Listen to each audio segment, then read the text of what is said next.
High বন্ধুরা, দেখো আমি এক বৌদির কাছে ফেসিয়াল করতে এসেছি। তা এই বৌদিও বলতে গেলে নপাড়ায় থাকে। তা বহুদিন ছোটোবেলা দিয়েই আমার ছোটোবেলা দিয়ে তো চেনাশোনা আমার তোমার সাথে চেনাশোনা ছোটোবেলা থেকেই চেনাশোনা। তা যাই হোক, বৌদির সাথে আমার অনেক দিন বাদে আমার দেখা হলো। তা আজকে আমার আচ্ছা বলো,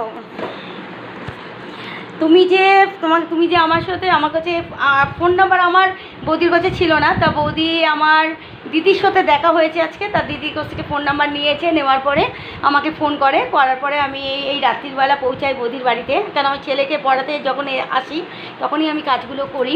হ্যাঁ, আর এই বৌদির কাছে একবার শোনো আমি কিরম ফেসিয়ালটা করেছি আর বৌদির কিরম মুখটা ছিল। আচ্ছা বৌদি বলো, তোমার মুখে কিরম করেছি? এর আগে কোনো জায়গায় করেছিলাম, কিন্তু মুখে ওই দানা দানা বেরিয়ে গেছিলো বলে সেই জন্য আমি আর ভয় করিনি।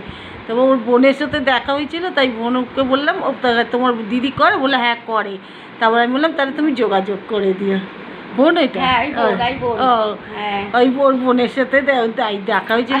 পার্লারের থেকে কি আমি ভালো করলাম না? পার্লারে যে ফেসিয়াল না তোমারটাই ভালো হয়েছে, আমার ফেসিয়ালটা ভালো হয়েছে। আচ্ছা, মুখটা কেমন লাগছে আগে থেকে? মুখটা খুব ভালোই লাগছে। আচ্ছা বন্ধুরা, শুনলে তোমরা বৌদির কাছ থেকে। তা বৌদি কতদিন দিয়ে চেনা তোমার সাথে? আমার কতদিন হবে, তাও অনেক বছরই হবে, অনেক বছর দিয়ে বৌদি চেনা। তার বৌদি আমাকে মনে রেখে দিয়েছে। তা কি বলবো, আর যেখানেই দেখতো আগে কথা বলতাম নপাড়ায়, এখন বৌদির সাথে খুবই কম দেখা হয়। ছেলেকে পড়িয়ে ওদিক দিয়ে চলে যাই, যেখানে কাজ থাকে এখান থেকে করে বেরিয়ে যাই। তা বৌদিকে আমি ধন্যবাদ বৌদিকে। আর বৌদি মন ডাকার কথা বলছো না তো? না, হ্যাঁ খুব ভালো হয়েছে, খুব ভালো হয়েছে। আচ্ছা, আর মুখে কি হয়েছিল তোমার? ওই দানা দানা চুল মতন হয়ে গেছিল আমার। হ্যাঁ